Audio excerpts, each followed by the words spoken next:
যে স্বপ্নের জন্য যারা প্রাণ দিয়েছে সেই স্বপ্নকে আমরা বাস্তবায়ন করবই। এটার থেকে আমাদের বেরিয়ে যাবার কোনো উপায় নেই। আমাদের প্রতিজ্ঞা রইল আমরা এটা করব। আমরা নতুন বাংলাদেশের অফিস এটা করেছি। নতুন বাংলাদেশ গড়ার জন্য আমরা এখানে এসেছি, সেটা যেন সবাই মিলে আমরা করতে পারি। দেয়ালের যে লেখাগুলো যখনই দেখি অবাক লাগে, এত কথা কিভাবে এদের মনে আসলো।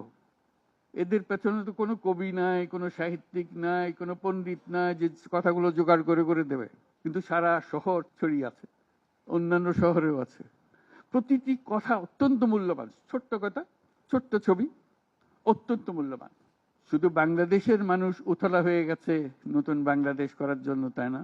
আমাদের যত বাংলাদেশি সারা দুনিয়া জুড়ে আছে, তোমরা একটু আগে বলেছো তাদের কথা, তারা সবাই বলছে যে আমরা আসতে চাই, আমরা এই নতুন স্বপ্ন বাস্তবায়নে শরিক হতে চাই। কাজে তারা, তোমরা যে ঢেউ উঠিয়েছো শুধু এখানকার মনে না,